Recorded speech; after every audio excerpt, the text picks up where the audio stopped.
So, ladies and gentlemen, it's a little windy, but without further ado,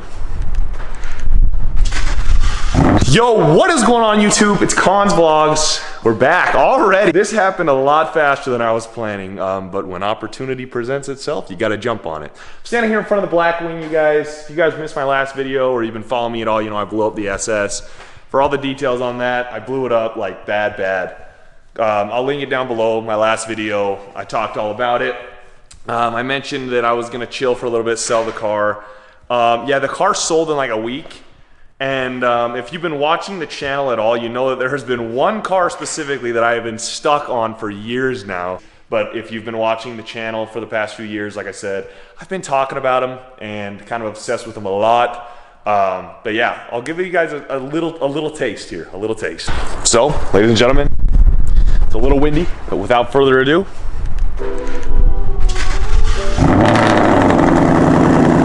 I'm sure you know. I'm sure you know.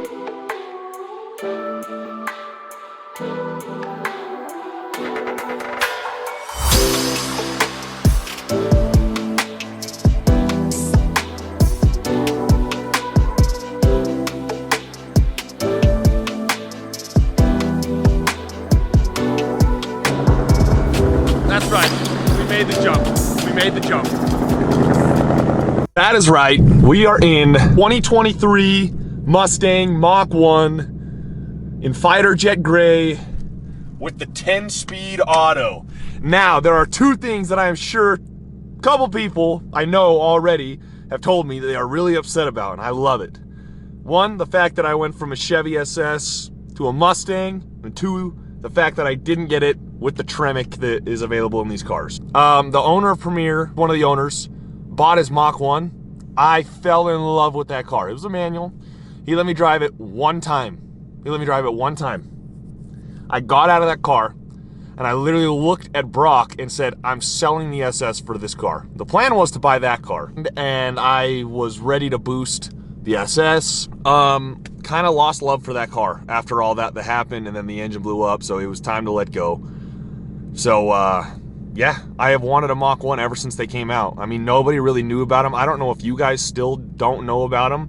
I mean, this thing is literally like a Shelby with a Coyote engine. Favorite feature of this Mach 1 though is that there is 4 different exhaust modes, and I can just switch to them at will. Aside, like separate from the car mode. I can have the car in one mode and have the exhaust in whatever mode I want to, but it's freaking loud, especially considering it's stock. While we're driving around, I'm just gonna let it get warm. Yeah, guys, this car's awesome. There's so much tech in this car that I did not know about, like with this digital display and everything. This thing's amazing. It handles really well. It's stiff, it's way stiff. And it's not even the handling package. I couldn't imagine the handling package, so I did not get the handling pack. Does it look cool? Yeah, it looks way cool because it gives you the GT500 spoiler and a splitter and different wheels. But I was gonna get aftermarket wheels at some point anyways, so it's just a blank canvas, guys, and that's what I like about it. I'm super excited. I don't want to put a ton of money into it right off the rip. The SS financially kind of ruined me. I mean, not even kind of, it actually did ruin me. So I am super grateful that I was even able to get this car still. And I love it. I mean, guys, come on. Look at the thing. Look at it. It looks so good. That fighter jet gray with the Mach 1 stickers and the decals and everything. I'm in love. So let's go over the whole spec really quick. So obviously fighter jet gray with all the decals and whatnot. The black and orange highlights go really well with this color. I've got the wheels, my least favorite of the 3 wheels you can get for these cars, but like I said before, I'm planning on changing those, and honestly, they're growing on me a little bit. They look a lot better in person than they did over photos. And on the interior, what we got is obviously 10-speed manual. This is the premium, so it has the leather seats. I did not get one with Recaro's. It's got the orange stripe here to match the outside, obviously. I got some carbon fiber paddle shifters here that were on the car when I bought it.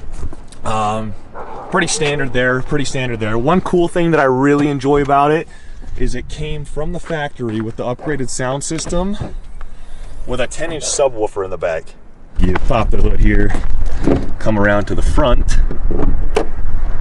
Boom, there we have it. So GT350 intake, throttle body, intake manifold. Other than that, Gen 3 Coyote comes with the strut tower as well. For the Mach 1 package, help with the handling a little bit. It is pretty dang stiff. And hop inside. Like I was saying, this dash right here is actually super, super cool. So I knew it was cool, I knew it looked good.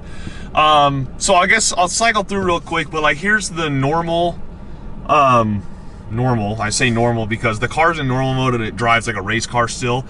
So this is the normal dash. Obviously got the RPMs over there, speedo over there. I've got the air fuel ratio, cylinder head temperature, and transmission fluid temperature. If I come into here though, there are 3 different options, and right now I have it set to change with the drive mode. So I'll just cycle through the drive modes with this freaking sick little jet fighter switch thing. I'm like a child in this car. So my mode, that's one that I set up. So sport mode right here, you can see it changes the tack. Also makes the exhaust a little louder. And then if we go up 1, 2 track, changes that and makes it way louder. It is so loud in track. It actually drones on the freeway a bit. Drag strip mode, I haven't really played around with a lot. I've heard there's a launch control setting in here. Like I said, I don't really know exactly. There's a snow and wet mode. We're gonna leave it in normal for now. Here, it's got Apple CarPlay on it. This is not bad at all. It has some interior lighting too. You've got the oil pressure gauge here and then a vacuum gauge here. I wish this one was an oil temperature gauge, but you know, it is in the GT500 and they are swappable, so maybe I'll put it in, I don't know. But yeah, that's some of the cool features of it. You've got My Color here where you can obviously change the interior lighting. You can change the color of all the gauges. I have it set to orange right now just because it matches the car. Track apps here, acceleration timer, you can see all this. It's got line lock, might have to play around with that eventually. Track timer, lap timer, stuff like that. Here's all the options I can do for gauges here, so I'm not gonna read them all out because I think there's like 8 of them, but you can slow down or go back in the video if you want to see all of them. Exhaust mode and then my mode, you can make your own mode. So it's super cool, super in-depth, and honestly guys, this 10-speed drives really, really smooth when I want it to, and I'm just so dang impressed. Maybe it's because I came from like a 2016 that I've been driving for like 8 years. Maybe that's just it. But for me, all the tech in this car is super, super impressive, and it drives really well. Last thing, I'm gonna go out and get some sound clips for you guys. We're gonna head out to Mexico really quick. And while we're on it, on the way out there, like just this 10-speed. So obviously, yeah, you can downshift it, upshift it with the paddles like this. And it's super responsive. It's just so smooth. If I put the transmission into sport mode by just sliding it down on the gear selector one time, like such, if you're in sport mode and you let off the throttle, it just hold down on the left paddle. It automatically goes to the lowest possible gear.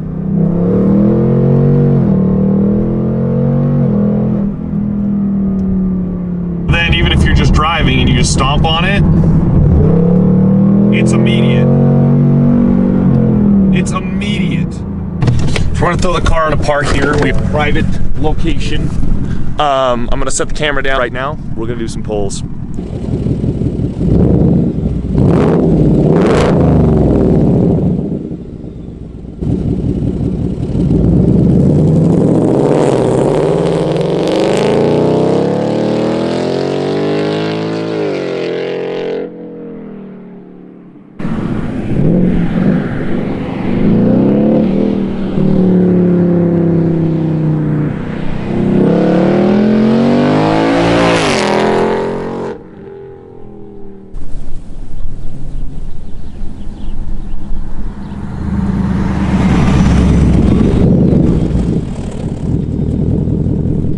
Actually, yeah, I got back in the car and checked, and it was actually in sport mode the whole time. So there's quiet, normal, sport, and track. So there was one more setting that makes it even louder than it was in those clips. So I think that is gonna wrap everything up for today. I hope you guys enjoyed, and I hope you guys can understand my decision. This car is absolutely amazing. It's so much fun right now. I fully plan on tracking it along with the Blackwing. It's still in the garage. It's not going anywhere. We'll still make content on that. But yeah, that's gonna wrap it up, you guys. Let me know what you think of the new car. Do you like it? Do you hate it? What do you want to see me done with it? Do you have any questions about it? That's gonna wrap up the video. Thank you so much for watching. Don't forget to hit the like button, subscribe down below. I'll talk to you guys in the next one.